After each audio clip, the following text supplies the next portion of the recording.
We never know where life will lead us or what may hinder us along the way. But while every day can feel like one big question mark, it doesn't have to. With the right insights, strategies, and solutions from Western and Southern Financial Group, together we can look ahead to leave the unknown behind. Welcome into Tailgate, the Mobile/Las Vegas edition. Renner in Mobile. I'm in Las Vegas. We'll be connected soon again. Going to go over the AFC and NFC Championships. Going to look at those games. Also, some takeaways from the East-West Shrine Bowl. We've been here for the last 3 or 4 days. And then preview the Senior Bowl, which will take place, obviously, practice starting on Tuesday. Let's get it.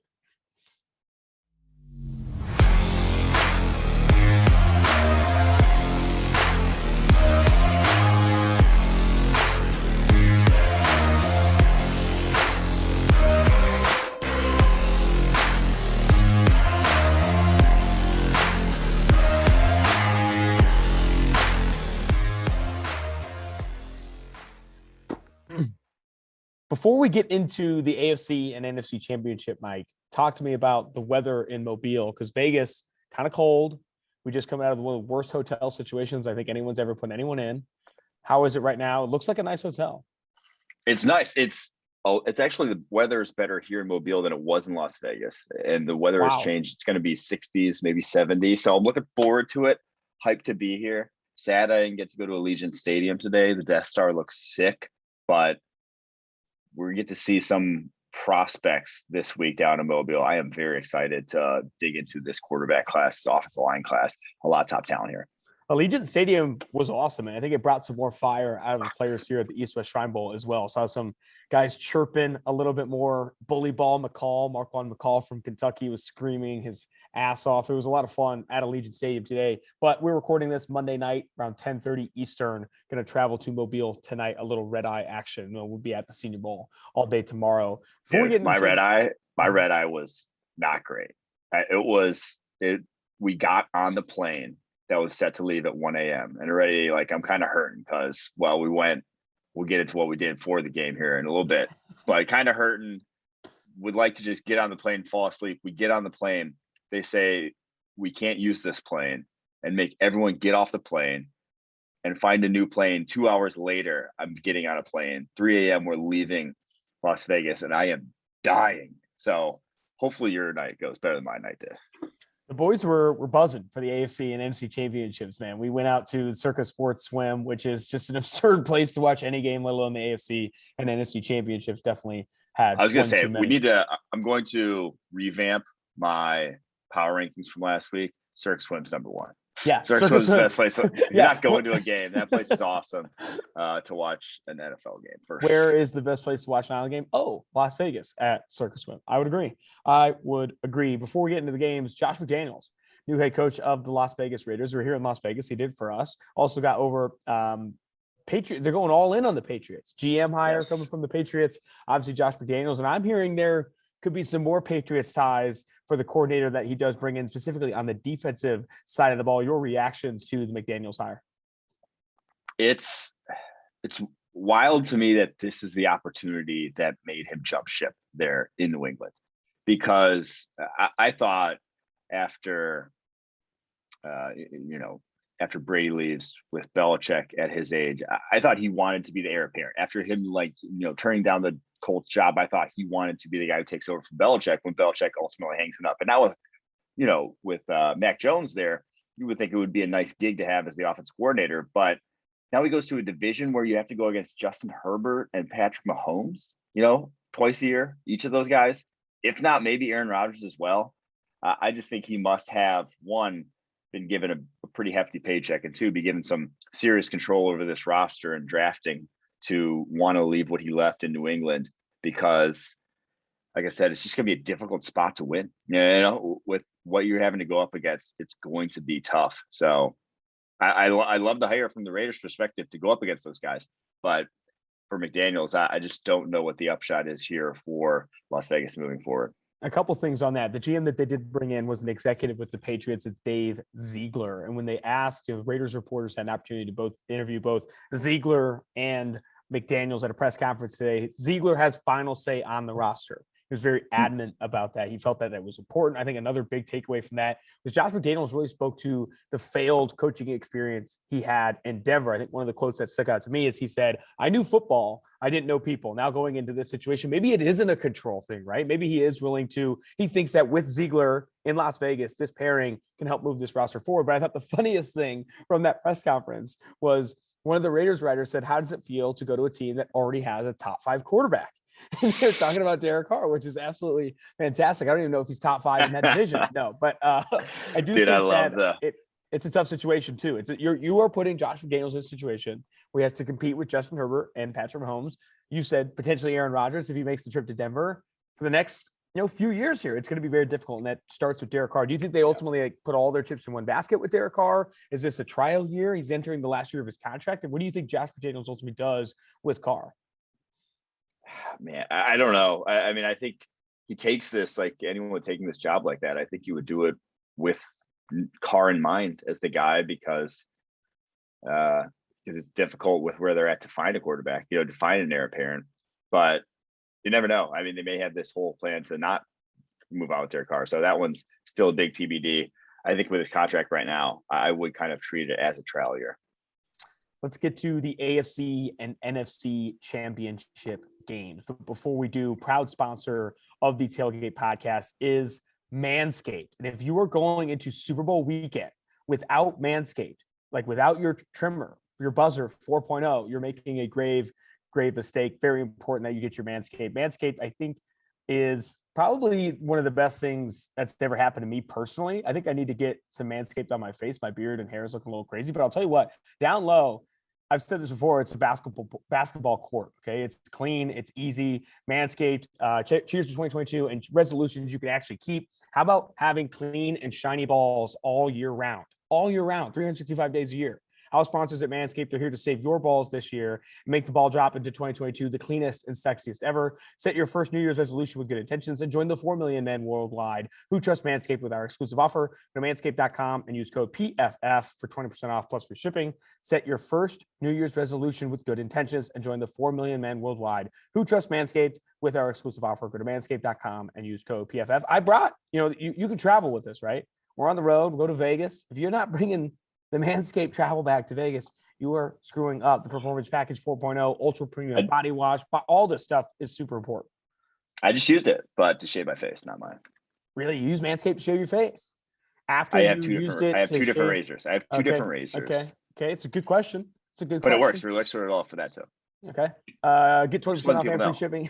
Get 20% off and free shipping with code PFF at manscaped.com. That's 20% off with free shipping at manscaped.com and use code PFF. It's New Year, no pubes in 2022 with Manscaped. All right, let's start Bengals-Chiefs. This game was absolutely electric. If you could tell, my voice is kind of shot.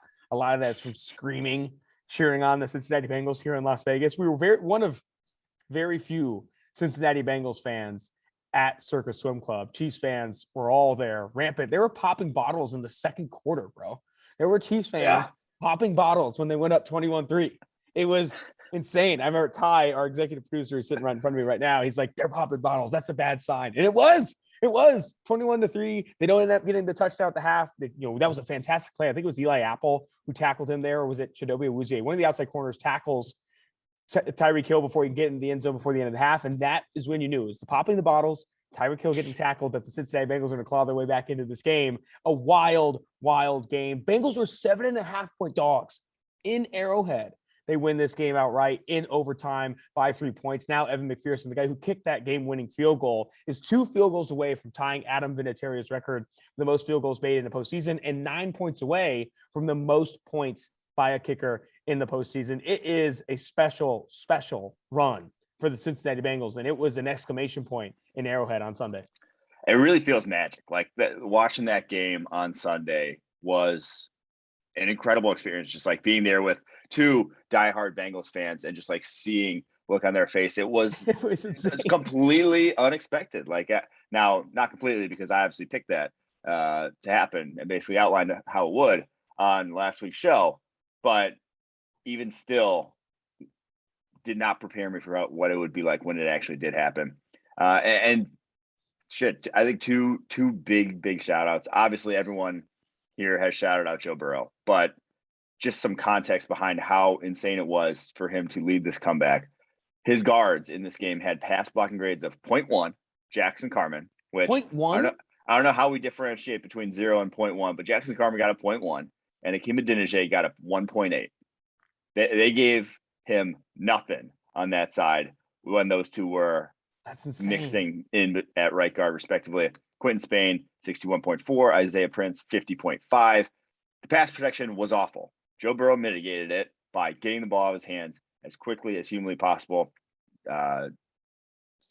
Seth Galina wrote a great article about this, about how basically he was just speeding through his reads. Like it was one read, get that ball out, make sure I don't get killed because I have no other choice. And he really didn't, and still leads their comeback. And the other shout out here, Lou Anarumo, the defensive game plan, masterclass. The 3-man rushes in the first half, I even tweeted about it. We're not working because he was pairing 3-man rushes with zone coverage, the soft zone on the back end, and then when Mahomes did break out of the pocket, that left guys open because there weren't, guys matching up with those wide receivers the whole time. Second half, switched that game plan, and they had the game plan all game long. I think about 50% of Patrick Mahomes dropbacks were versus 3-man rushes. Second half, though, he paired it with man coverage on the back end. And on those plays, Patrick Mahomes, 2 of 8, 35 yards and a pick versus those 3-man rushes paired with man coverage on the back end. A masterclass from the Bengals DC. Hats off to him. I mea culpa on my part. I had low expectations for him going into the season. He has exceeded them far, far and away. That was an insane pivot in the game plan. I read that piece as well from Seth Galina. That's on PFF.com right now. You should go check it out. An insane game plan, an insane pivot from Lou Anarumo. I think I want to also highlight some critical moments in this game. I brought up kind of jokingly the popping bottles and Tyreek Hill getting stuffed and the momentum, whatever.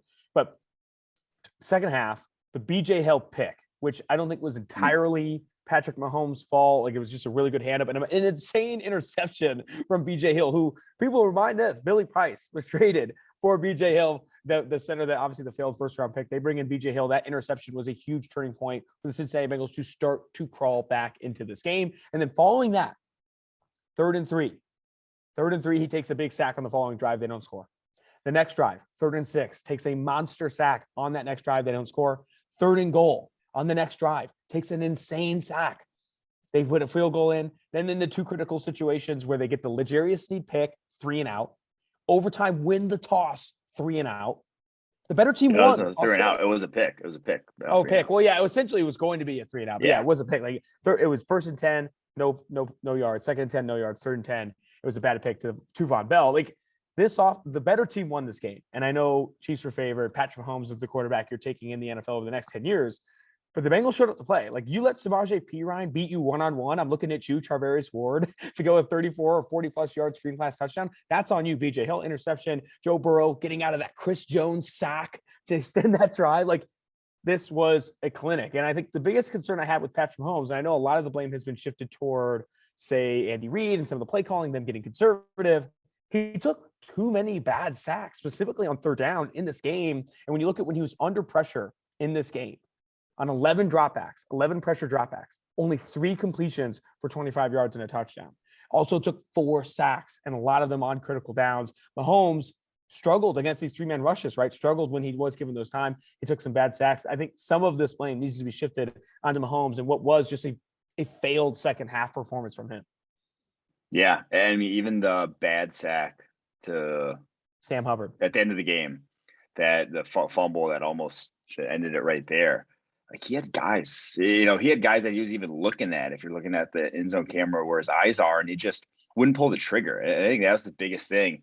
It was an oddly gun-shy gunslinger in Patrick Mahomes. Like that was just, it didn't add up. It's not the guy we've seen over the past anytime in his career. Like that is just, it did not compute that he would just turn into that guy on the biggest stage. So that part was very surprising. But I do have to go back to that play before the half. I think that's probably the play that didn't get talked about enough, and how insane it was that to be where they were at the 3-yard line with multiple plays, multiple shots at touchdowns, and you're thinking at worst you're going up 24-10. At the very worst, 24-10.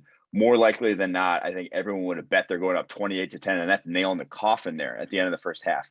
Dumps it off to Tyreek Hill in the flat to try to get him in before there, when the play before he smartly dumped it in the ground. Just uncharacteristically like poor football judgment plays, poor football IQ plays from Patrick Mahomes. That's why they lost the game. Like you said, a lot of this has to go back to Patrick Mahomes, and it truly does for them, KC, in this one.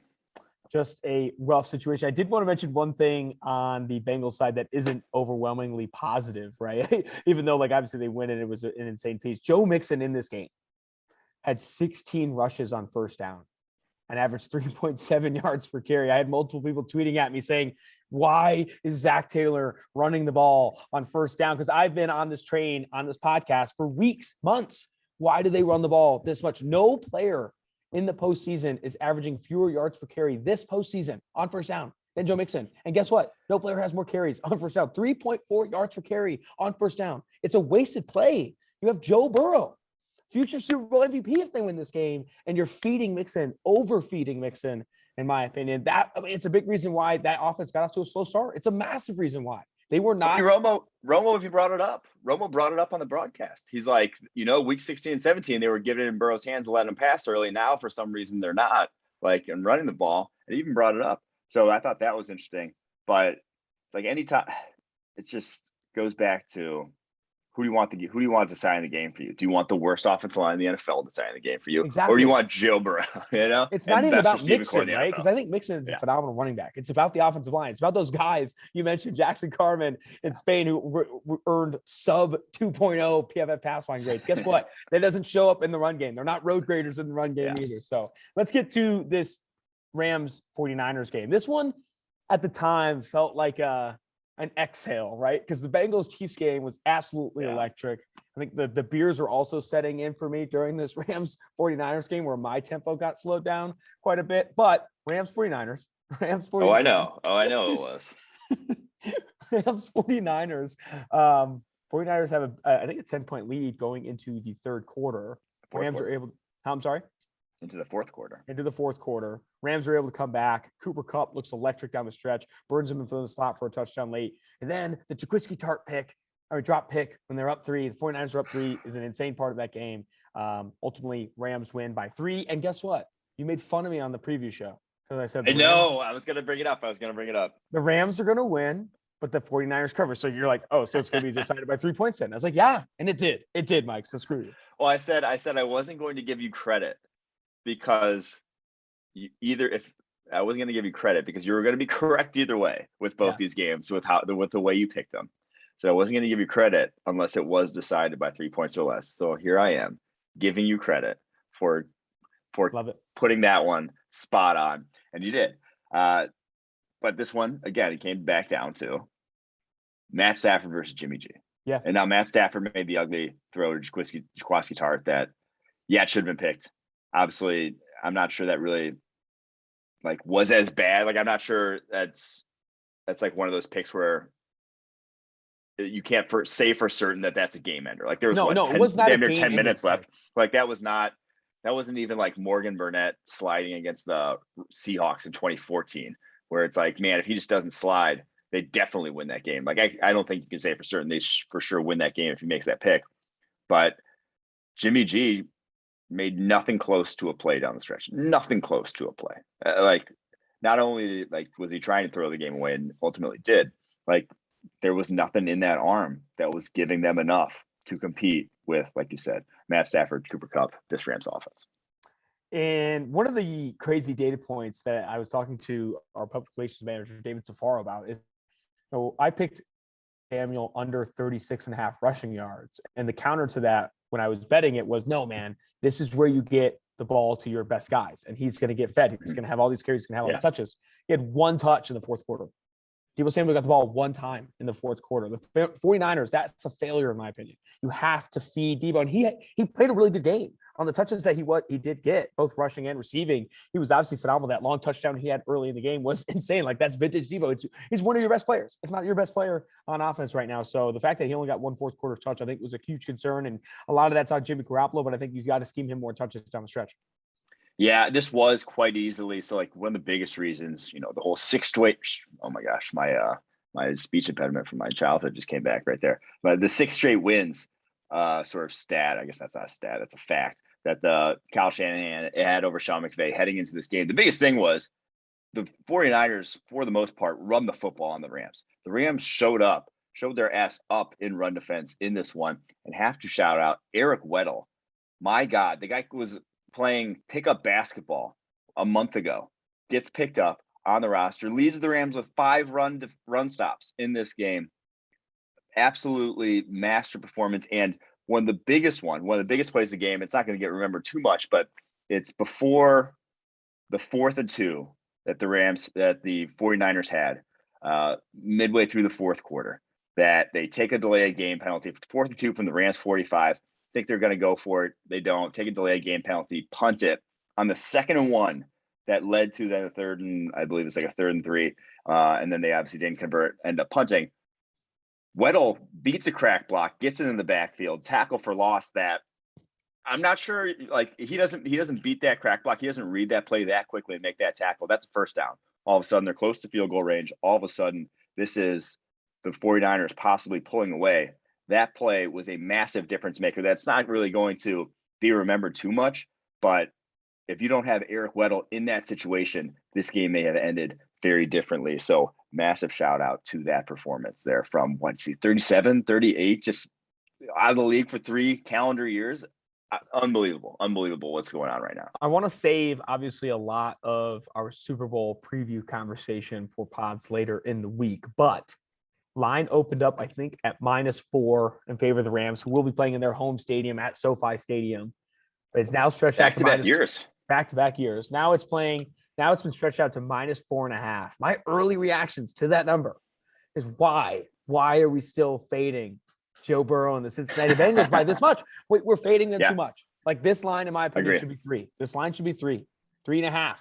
I don't think it's the better quarterback getting points. And I know it's a road game and the Rams are going to be rocking. I get it. And the biggest matchup. Will they? I mean, will it be rocking? It won't be. But the biggest mismatch you're going to hear for the next 14 days is Aaron Donald and the Rams interior defensive line versus the Bengals interior offensive line. And that is going to obviously be a massive, massive mismatch advantage for the Rams. But better quarterback getting points. I like Burrow over Stafford, man. I think 4.5 is too much. Yeah, I mean, they have been, since about Christmas time, the most impressive team in the NFL, the Bengals. I don't think you can really debate that. Beating the Chiefs twice, the fashion in which they've done it. And the thing is, everyone's going to keep pointing to the mismatch. And it is. Aaron Donald, Von Miller, Leonard Floyd against this offensive line. But it's like, it's been a mismatch the whole season. It's been something that they've now accounted for. And Joe Burrow has learned to live with, and they're still winning games. And I think, and I'm going to go back to this, the other side of the ball, there's also mismatches that favor the Bengals in this one. I think this Bengals secondary, again, is very well equipped to slow down this Rams passing attack that, hasn't been all too explosive. They're not winning purely based on their offense. They're not lighting up scoreboards this postseason. So, TBD, but I do think I thought it would go the other way when it opened up. I thought it would be bet down towards the Bengals instead of be getting bet up towards the Rams. Let's get to our Senior Bowl preview now. I guess before we do I wanted to tie a little bit of a bow on the East-West Shrine Bowl since I am leaving Las Vegas. I think some of the standouts from today's practice and kind of some standouts from the week before we get into it. I know weren't able to see today's practice at Allegiant Stadium, but a big winner, in my opinion, has been Kyle Phillips, this UCLA wide receiver that has easily looked the most comfortable as a punt returner, and he's probably going to position himself in that role as well. And he's been the easiest separator at the receiver position as well, both in the red zone and away from the red zone this week. We had him talking to Trevor Sikkema, another analyst here today. He's like, I want to win offensive MVP. I want to win the MVP of this game. And it's like, he's looking that way right now. I think Kyle Phillips is looking that way to be the practice week MVP and the game MVP. He's been a big winner. And then on the other side of the ball, Ali Fayyad of Western Michigan is the only guy here consistently throwing different diverse moves at guys, right? He won with a ghost move against the Utah offensive tackle Bam Olaseni, who's getting a lot of attention because he came out with like an 86-inch wingspan and like 36-inch arms and some crazy stuff like that. But he has been polished, executing high-end, hard to execute pass rushing moves. And Ali Fayed of Western Michigan's been another big highlight. And then one more, Marquand Bully Ball McCall, the Kentucky defensive tackle. He calls himself Bully. His nickname is Bully at Kentucky. He's never played more than 271 defensive snaps in a single season through his years at Kentucky. A lot of that, some of that being from a suspension, but also some of that being from some weight concerns, some conditioning concerns, etc. He got all the way up to 380 at one point at Kentucky, has dropped down to 350 since then. But guess what? Guys running gassers after every practice. But his choice. This guy's committed. Okay, this guy's committed. He also got in a fight, I think, 2 days in a row. He punched this dude in the face on the all-22. That's pretty funny. He's a loud, high-energy guy. And when I talked to so many coaches, some scouts, people that are here. One of the biggest reasons you come to Las Vegas or these All-Star Bowls in the East-West Shrine or the Senior Bowl is to find out who these guys are as people. If anything we found out from McCall, the dude's nasty, high energy, and wants to get better. And you're seeing that every day this week.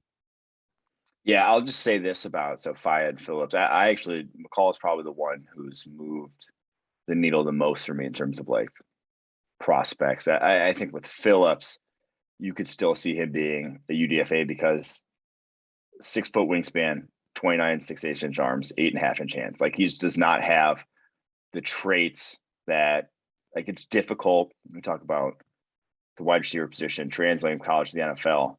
You have a lot bigger windows and a lot bigger room for error at the collegiate level when working in the middle of the field. In the NFL, those guys are, when you have limited sort of catch radius, like a guy like Kyle Phillips does, you can't go up and get, sometimes a lot of throws in when you're beating zone coverage over the middle of the field with these long linebackers, with these long safeties. A lot of times you have to put the ball outside of where the guy is. And when you don't have that wingspan, like I said, when you don't have that sphere of influence, you're just not going to be as effective a target and as reliable a target at the NFL level as you may have been at the collegiate level. And one more just shy away from those guys. One more shout out before we get to our Senior Bowl preview. We had measurements come out for the Senior Bowl, I think earlier today. Ryan Stonehouse, Colorado State punter. I think we've talked to multiple people here who are working at the East West Shrine Bowl and also some scouts and coaches as well. He's like going to be the highest drafted player here, right? Like that's how good Ryan Stonehouse is. I actually tried to field some kicks today from him today. Did you see that? Did you? I tried to field some punts from Ryan Stonehouse today. I could not do it. It's not about catching it. It's about like tracking the ball. Tracking it. Yeah. Tracking the ball is so much harder than I thought. So guess I was there in Allegiant fielding punts from Ryan Stonehouse, and the actual return man who works at the East West Shrine Bowl, I think his name was TJ Graham, who was drafted by the Baltimore Ravens in 2012 and played in the NFL for 7 years. He's like, it's such a unique skill set that like hardest thing about it is tracking the ball. And I was like, dude, this is absurd. I like literally would be running like, and I couldn't find it. It was crazy. I couldn't even get my hands on it. I did not realize it was that freaking hard. I want to do that. Damn it. Thought I missed the best day. Dude, it was sick. At Stonehouse. I mean, we talked about it after too. Like I brought him on the show and we talked about, how hard it is. It's like, yeah, dude, that's no joke. Dude, this is one of the hardest gigs in the world, man. It was tough. It was fucking tough. But that was another big highlight. I think he gets drafted mid-day 3, man. Ryan Stonehouse. He's got a cannon and yeah, he does. Let's get into the Senior Bowl preview. Before I do, proud sponsors of the Tailgate podcast, going to do 2 back-to-back here. DraftKings, the moment we've been waiting for since September, is finally here. In honor of the big game, DraftKings Sportsbook, an official sports betting partner of the NFL, is giving new customers 56-1 odds on either team. Bet just $5 and get $80 in free bets if your team wins. DraftKings Sportsbook is now live in New York, meaning you can bet from almost a third of the country, bro. If Sportsbook isn't available in your state yet, play DraftKings Daily Fantasy Football for contests for Super Bowl 56. Download the DraftKings Sportsbook app now. Use promo code PFF and get 56-1 odds on either team.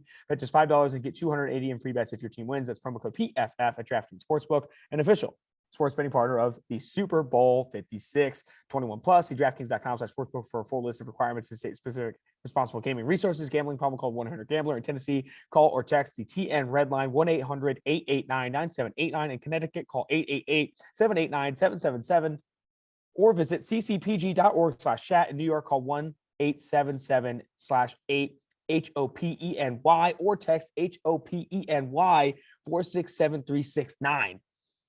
Ooh, switch up the read on me, DraftKings. That thing was aggressive. Let's go. We are not going to be in a legal betting state. Alabama letting us down, but I am excited to get out to LA for the Super Bowl. I know you and I will be heading that way as well. Let's get into the Senior Bowl preview. Do you want to go position by position, your top ranked position each thing, or do you want to start with like an overall measurements breakaway? What's your thought here? Let's go position by position, and we'll just go what to watch for. All right. Just break down the guys who got shit to gain this week. I like it. Starting with the quarterbacks here. And that's going to be the biggest part of this week, right? It's going to be the biggest part of this game. It's going to be the biggest part of this week. 5 of PFF's top 6 quarterbacks in the 2022 NFL draft will be here.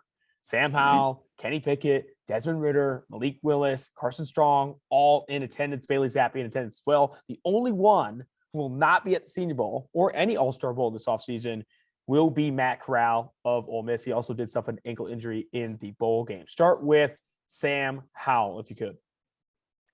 Yeah, this quarterback class, it's unique in that it's going to decide quarterback one here. I fully believe that, even though Matt Corral isn't here. QB1 hasn't been at the Senior Bowl since 2018 when it was Baker Mayfield. That's the ultimate QB1 who was drafted first overall in the draft.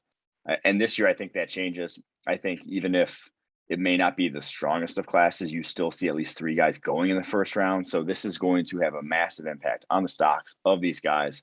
And to me, it's going to be, I think Sam Howell is the guy who's going to come out looking the best. In a controlled scenario where it's just purely arm talent and accuracy, I think he is going to look the best in that regard.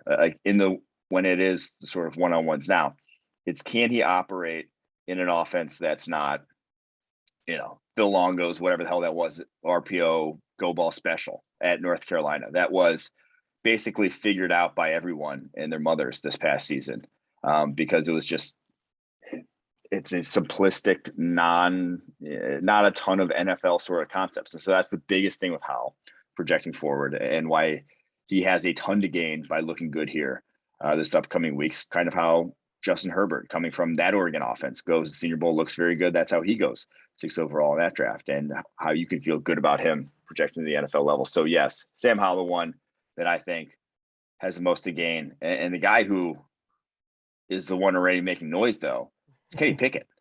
The hands wouldn't even let him get measured. And before everyone says, oh, they said this about Joe Burrow and his 9-inch hands, and look at what Joe Burrow's doing.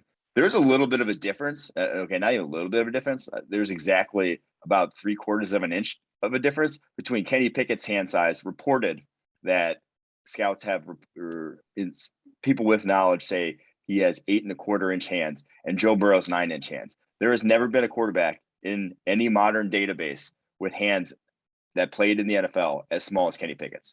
So that's like, if you want to say that, whatever you want to say about it, it's an oddity, and you want to take the risk on that oddity. And if a guy who literally has to wear gloves to grip the football, that is a little worrisome in my eyes. 100%. I think people will make a big, I think there's a lot of people who look, oh, it's just hand size. What's that matter? Hand size? That's what we're talking about now. This matters. No quarterback over the past 10 years has played more than 100 snaps in a season with under 9-inch hands. Zero, not one. And Kenny Pickett, there's this conversation around him being double jointed, or his thumbs are double jointed, and that's why he's like doing hands exercises to stretch them out or whatever. Like, that's why he said he didn't measure them today. He's going to try and get some of these exercises in and get them measured at the combine. But let's say they're 8.25 right now. That's what the report is from Dave Brugler. He said a scout had measured his hands before. Let's say he stretches these puppies out and it's like he gets a 1/2 inch bigger. It's still going to be like 8 3/4, which, again, no quarterback in the NFL has smaller than 9-inch hands. No quarterback over the past 10 years has played over 100 dropbacks. The only quarterback that has is Jake Fromm, and he has 8 7/8 hands, which I don't even think Kenny Pickett, with all the stretches in the world, is going to get to that level. And it's not like he's looked that great either. Yeah. But and then the other reason why also like that this actually does matter, that like why this is a real thing and that is something to worry about, is the NFL ball is bigger than college football. Like that is a real thing. So like it is more difficult to hold on to an NFL football. It is about an inch bigger in circumference, and it is about a half inch longer than a college football. So Really? there's I didn't know that. Yes, there's an actual difference, and why that's like people worry about accuracy with guys with small hands, because it's just it's more difficult when you don't have when the ball gets a little bit bigger. You know, something I found interesting about the measurements, and we'll jump off the quarterbacks shortly after this, but Malik Willis, what I thought is this rocked up, compact, you know, almost like running back bowling ball frame, comes in at 6'2", 220. And Sam Howell weighs in the same weight. Sam Howell's 6'2", 220. Has run the football. Sam Howell's a running back too. Like I know. I mean, and Sam Howell ran the football so much more this year for UNC than he did in previous years. A lot of that because just a massive drop off in talent, right? Like both running backs leave, both receivers leave. They have to put literally the entire offense, build the whole plane out of Sam Howell, and they did. You know who led all of college football in forced missed tackles this year? Or at the quarterback position, it was Sam Howell. Like that's how good he was this past year. So I'm excited to see Howell, Willis, the crew down there. Let's get to running backs. Who's the name you're looking to watch on the running backs list? Yeah, running backs. The really thing you only care about running backs because like vision, whatever, you get enough tape to tell that. It's how they perform in the wide receiver drills, one-on-ones, and as in the pass protection drills. So who I want to see there, Rachaad White, the Arizona State running back, who I don't know if I've been on record, but I'm going to go on record now. He's 6', 210. I think he should just switch to wide receiver because I think his running style is not sort of conducive to translating to the NFL game. But the guy has 31-inch arms, has a long frame, very natural receiver, very natural mover out in space. I think this guy could be a weapon and one of those kind of hybrid players that splits time that we've highlighted on the show before, is I think the way the NFL game could be moving. So I'd like to see him in the receiver drills, and Zaquandre White, who is a very similar dude to Rachaad White. I think it's just a coincidence that they're both last names White, but he's 5'11", 210, and he has some cuts in the open field. Like he broke 29 tackles on 89 carries this year, but he runs, I think the best way to describe it is he runs like a wide receiver dropped at running back, or he runs like high school football tape, where it's just like he thinks he can do whatever he wants once he gets the ball, like runs backwards at times, like bouncing everything out. Like there's no rhyme or reason to the decisions he's making as a runner. It's the game as a between the tackles runner is not going to translate to the NFL, but the dude is uber talented just in terms of physically what he can do. I thought you were going to lead with this guy, knowing the measurements that came in, but the Florida running back, the bruiser, Dameon Pierce, shows up at 5'9". That's how tall I am. 220. 5'9", 220, a rocked up, beefed up 5'9", 220. That is an absurd frame for a running back. Apparently, and like you look at him, he's not to say that you're fat, but he's not an ounce of fat on this guy. Yeah. No, there's ounces of fat on me for sure. Exactly. Like there's this guy is a low body fat 220. He is a specimen at the running back position. I really cannot believe he didn't get more play in that Florida offense. Getting to receivers, a guy that stands out to me, and it's not one that I've watched like a ton throughout this year, focusing on other players at this school, but came away pretty impressed with his measurements, 6'3", 208. It's the Cincinnati wideout, Alec Pierce. And remember, this is a guy that was on Bruce Feldman's Feast list that has like legitimate athleticism for the wide receiver position. Alec Pierce of Cincinnati has been productive with Desmond Ridder, 6'3", 208 with 32 and 5/8 inch arms. I'm excited to see Alec Pierce as one of these guys as a potential riser coming out of the Senior Bowl, but I guess highlights and names yourself. Yeah, well, the top ranked receiver on PFF's board is Jalen Tolbert, who is from or plays at Southern Alabama, which is where the practices will be at. So should feel at home, should be comfortable. But dude's listed at 6'3", checks in at the weigh-in, 6 foot. How are we doing? How are we lying this ridiculously about guys, knowing that it'll ultimately be found out? Alec Pierce, like you said, he was measured at listed at 6'3" by Cincinnati. Comes in actually 6'3". I don't know how we can just fake those 2.5 or whatever plus inches and act as if they're like as if this is a tall wide receiver when he's objectively not here coming into the Senior Bowl. So that one was wild to me, but I don't think it impacts his eval too much, but that's just always comical to me. Wow, how these schools pump up their dudes. Kind of a weaker receiver class this year at the Senior Bowl It compared to is. previous years, for sure. And some other names that Romeo Dubs, the Nevada receiver, who's there with Carson Strong, the Nevada quarterback, 6'1", 204, 32 and an eighth inch arms. But also want to highlight Khalil Shakir, Boise State receiver that's been pretty electric at times. Has had some really good flashes at Boise State. Did come in at 6'1", 195.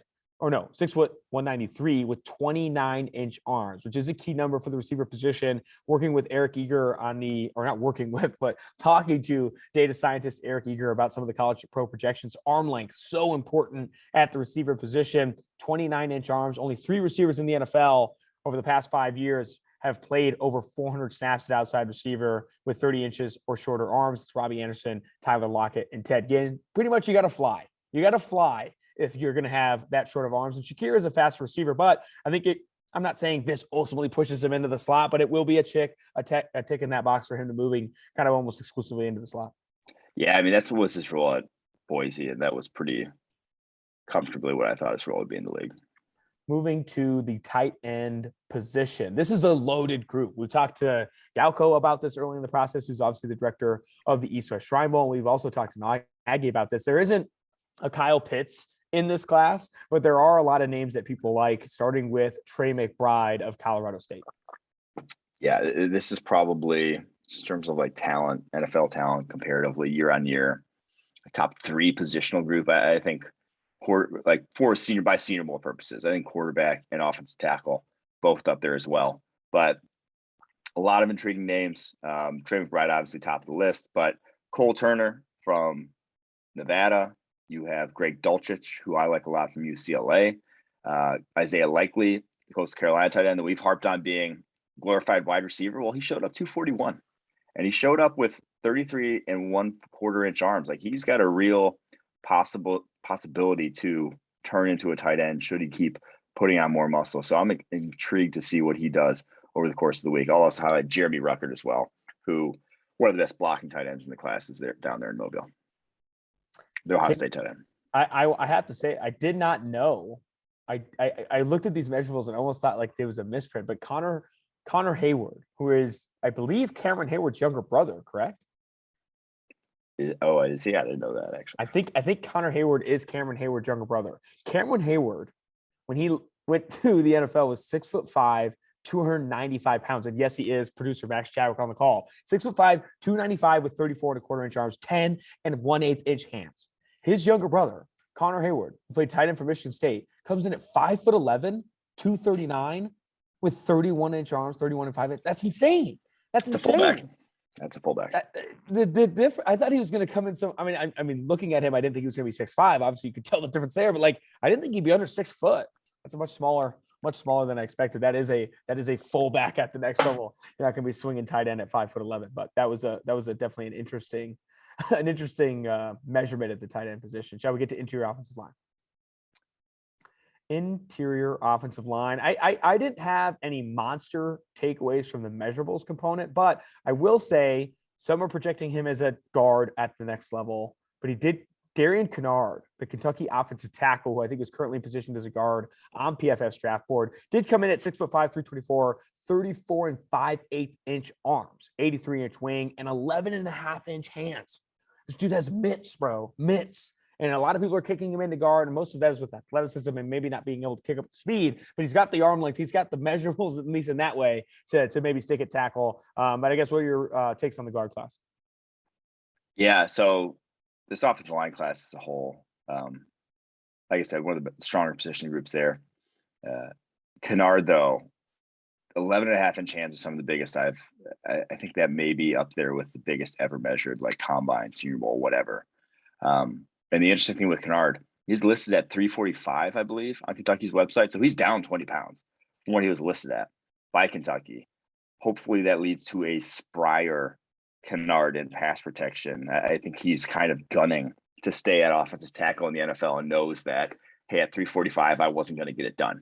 But with his absurd length and absurd hand size and absurd all around build.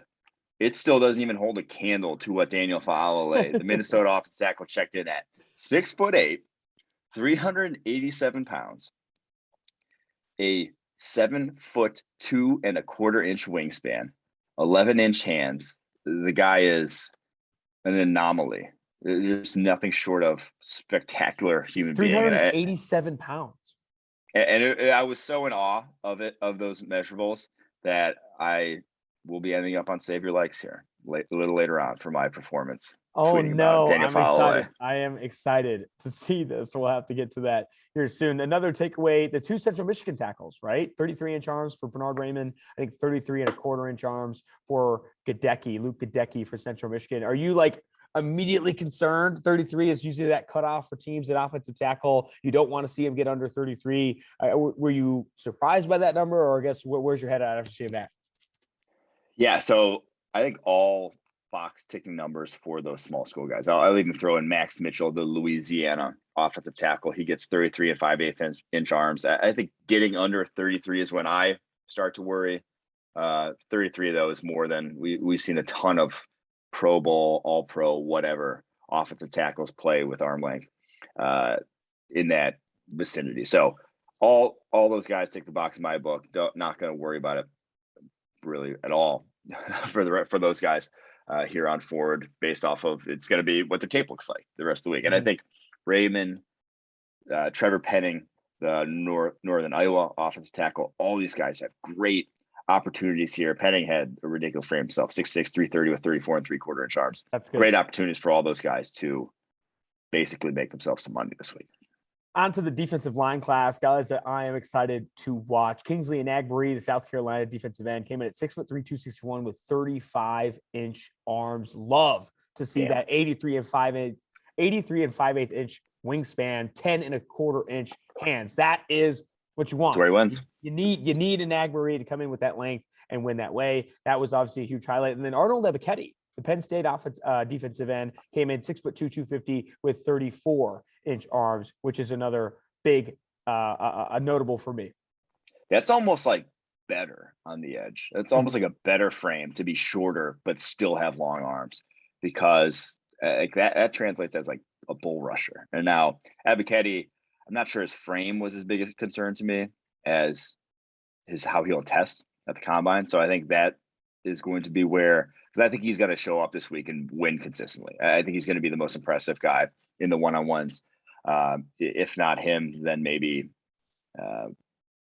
Kingsley Enagbare, who we just highlighted there. But I think he's going to impress this week, but it's going to be how much juice does this guy really have? Because I mean, he's high on PFF draft board. He is one of the highest ranked guys here, 29th right now. But is he, like I said, the comp in the draft guide for him is Charles Harris. Is he Charles Harris, where, man, it might take a little bit for him to start translating because he doesn't have that level of athleticism, or is he a little bit more than that and can make an impact early on? And if I think he goes to combine test well, he could be a guy who's pretty firm first rounder.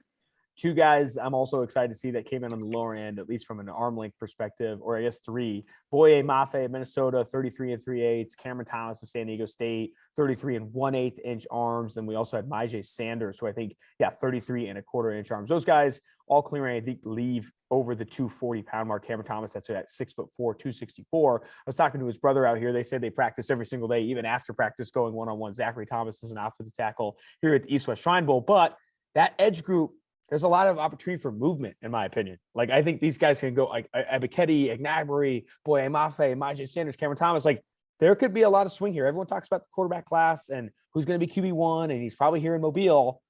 I'm not saying any of these guys take over Aiden Hutchinson or Kayvon Thibodeau, but I think there is a lot of movement in the depth areas of this edge class with how they perform in Mobile. I feel like you never see brothers that are OT DN combo. You don't. I feel like it's rare. Like, I think you see maybe like wide receiver DB could be a combo. I'm trying to think if anyone takes that, but like OT DN being brothers is usually, it's like if you're DN, then you're like athletic enough that your brother's also a defensive end. That's like, I don't know. It's just, you rarely see that. Shall we get to linebacker? Yes. Go ahead. Yeah. So a number of guys here. I think this is a talented position as well. I think this class as a whole, like this is probably one of the best linebacker classes I've seen since started grading college football players at PFF. But the guy I'm looking forward to the most is Brian Asamoah in the one-on-ones, in coverage. He's 6 foot, 222. I think he's going to have a week. I think he's going to come away with this. People talking about him. Can he sneak into the first round? Because I know he's going to test well. This guy's going to go to the combine and could very well run into the 4.4s. But I think he is going to be the guy who we're talking about at the end of this. Like, man, he really played his way up into a legit, maybe top 50 pick. The other guy, though, that I'm a little more hesitant to say is going to have a massive week is Channing Tindall. I'm not sure he's as smooth an athlete, but I would love to be proven wrong with how he looks in the one-on-ones, with how he looks in coverage throughout the course of the week, with how he looks in like a more a scheme that's not Georgia's, shall we say, where he kind of got to just run and hit anything he wanted and has to play a little bit more within structure. I'm just curious to see how he'll look because he came in 6'1", 223. He is undersized. He is kind of like would have been a safety, a decade ago, but still has a good frame, long wingspan, and could make himself some money if he looks good the rest of the week. Two guys I'm excited to watch, and something I look for with linebackers too. And it's probably with every position, right? It's arm length, man. I mean, there's very few linebackers in the NFL with sub 31-inch arms or even sub 32-inch arms that have a ton of success. It's one of the first things I look for. There's a lot with sub 32. That's a lie. Don't lie. Micah Parsons has 31.5. Okay, that's fair. I think the sub 31 is probably where I'm at. But yeah, guys clearing the 32 mark that I'm excited to see down in Mobile. Damone Clark of LSU, 6'2", 240, with almost 33-inch arms, 32 and 7/8-inch arms. And then Darian Beavers of Cincinnati. I keep going back to these Cincinnati guys, but I did not watch a lot of Beavers during the season. Again, focusing on Renner, Maje, some of these other guys. Beavers, 6'4", 252, 32 and 5/8-inch arms, over an 80-inch wingspan. I'm excited to see Darian Beavers. Now, linebacker is on the lower end of the totem pole in terms of what was I going to say? Linebackers on the lower end of the totem pole in terms of what you can actually glean from the Senior Bowl, right? Like linebackers and running back. But I'm still excited to see these guys up. Mm-hmm. Secondary, got to start with Roger McCreary. Roger McCreary, 29-inch arms. You saw it on tape, but when it gets printed, under 30-inch arms, it's very difficult to overcome that in the NFL if you want to stick on the outside. Now, if you want to position him in the slot, there are a lot of cornerbacks with that arm length that have had success in the slot. But on the outside, you got to burn, man. You got to fly, and you got to be able to attack the ball. And I know Roger McCreary has both those things, but it does stack some of the odds against him.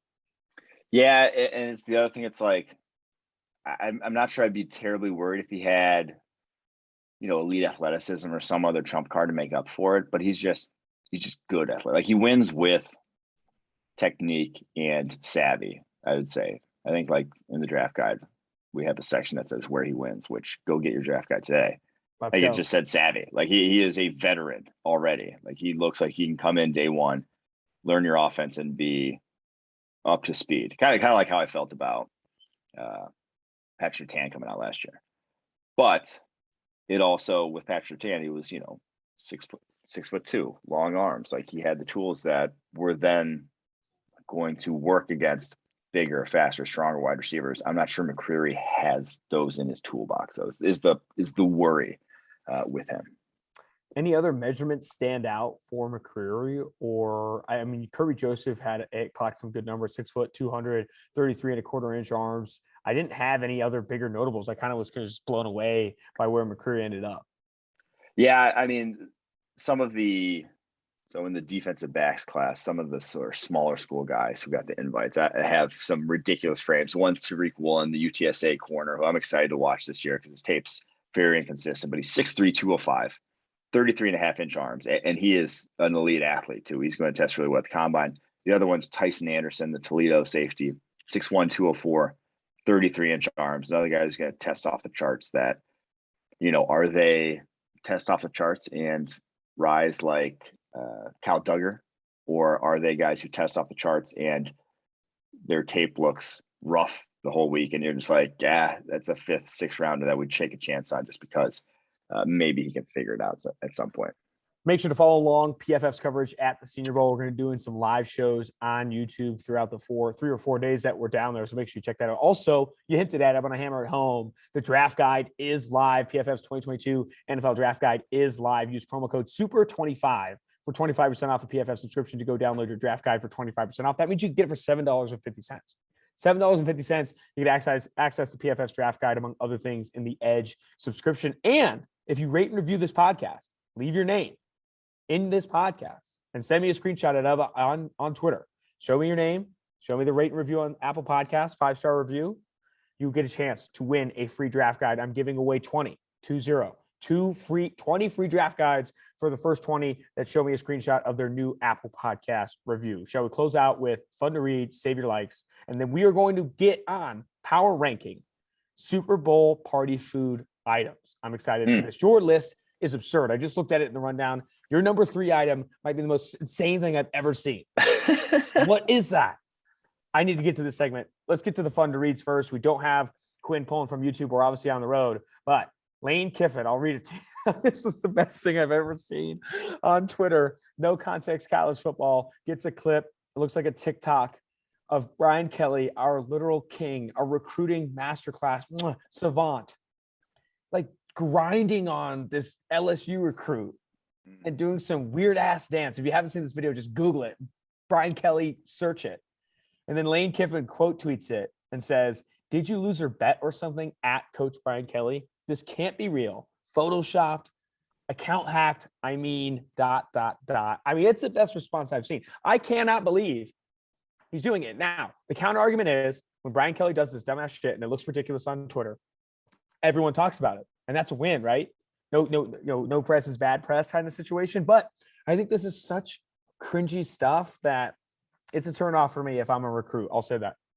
I think I honestly have come around to the idea that he's not oblivious. He's very calculated, and he's doing these purely because he knows it's going to drive attention, and not only just drive attention to him, but drive attention to these recruits. Like these recruits, yeah, it looks ridiculous, but now people know who, people see this guy, he is trending on Twitter with this video, and it's all out there. And it's if you have some ability at all to laugh at yourself, you're completely fine with that. So I think this is, it's cringe as hell.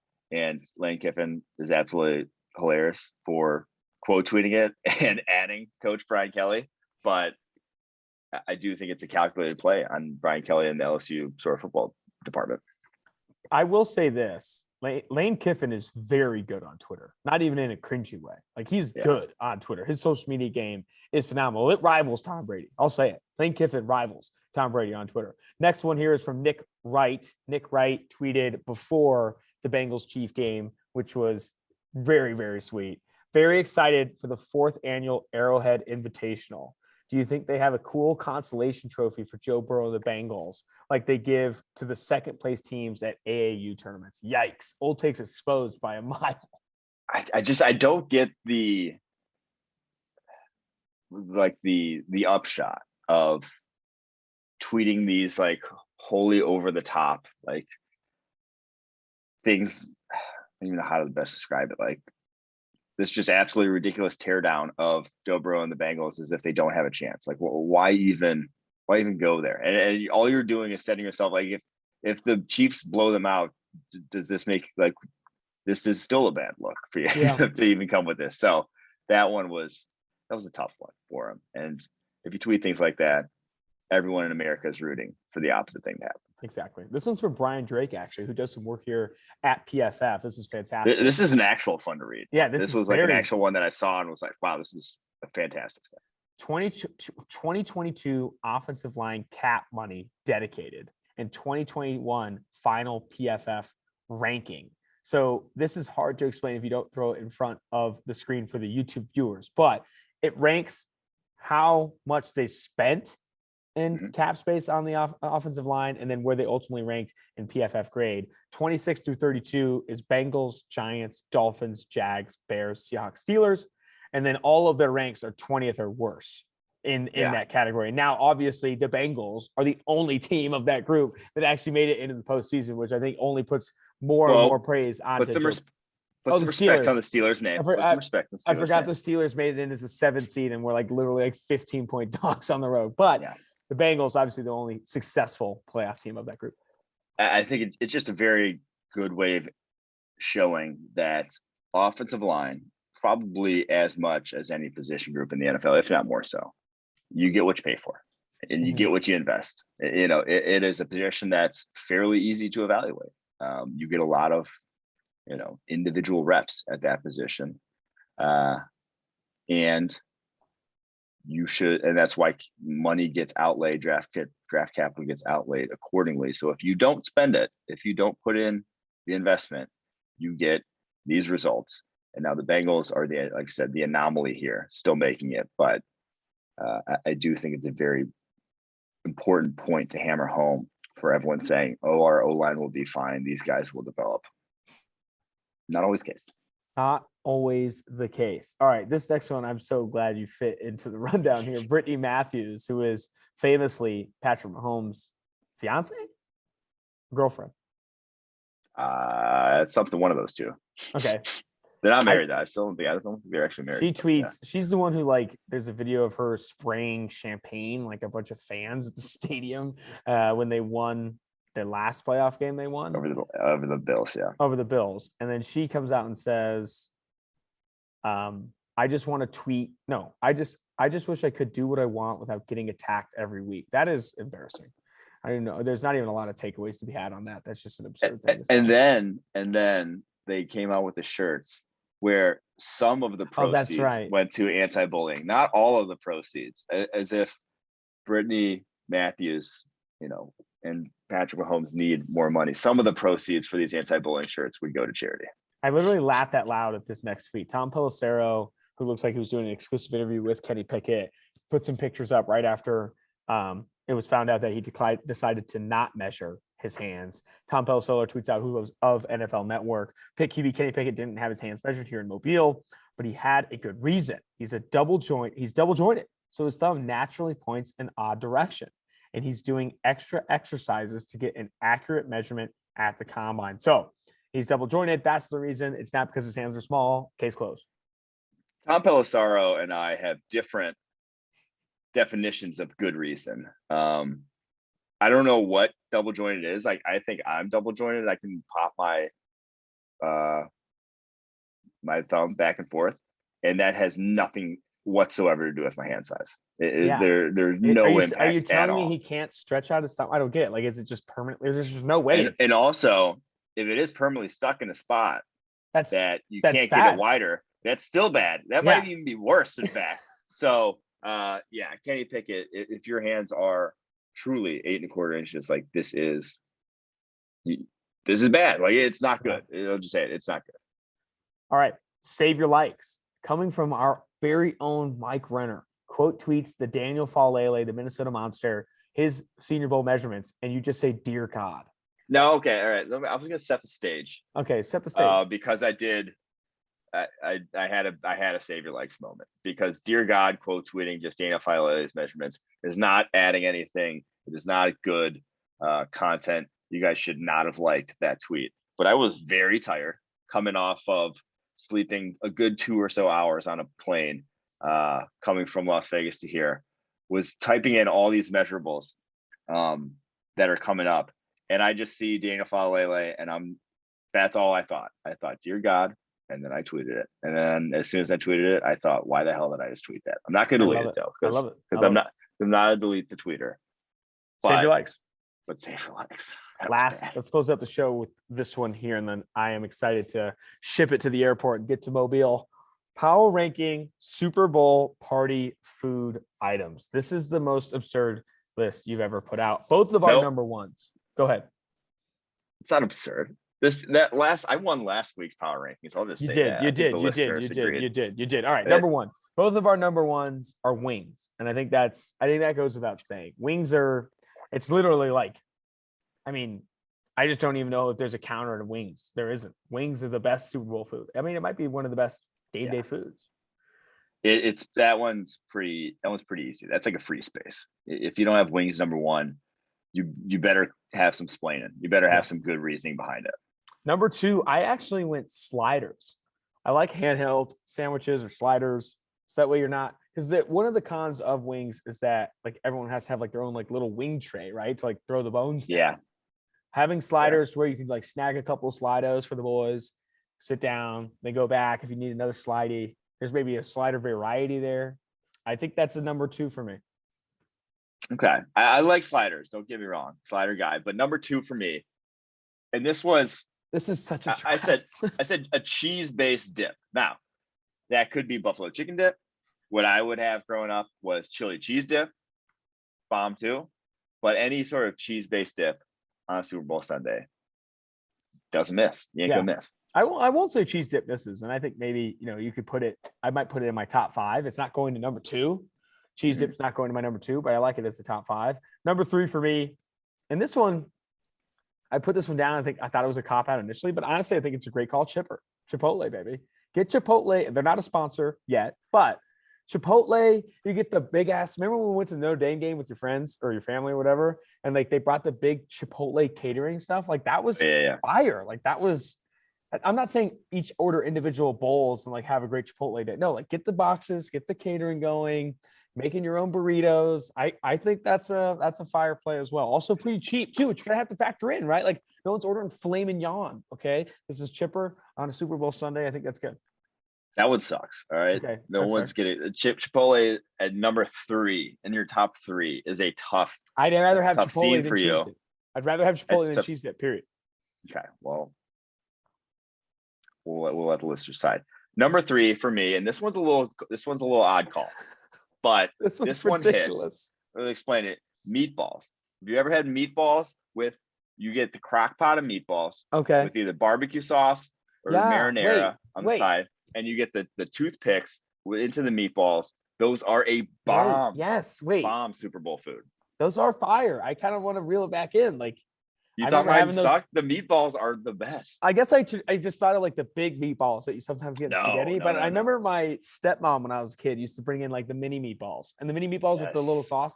That's actually not bad. I don't know if I put it over Chipotle, but the meatballs are fire. Those are fire. There you go. Wings, and cheese dip, and meatballs. You got yourself a Super Bowl party. That's going to do it for the Monday episode of Tailgate. Make sure you rate, review, and subscribe to the podcast. Go to speakpipe.com/tailgate to leave voicemails for the mailbag episode. Also go rate and review the podcast. You can leave a question in there. And if you send a screenshot, sending 20 draft guides to the boys who do send me a DM of that screenshot on Twitter. Until next time, Austin Gayle, Mike Renner, Tailgate.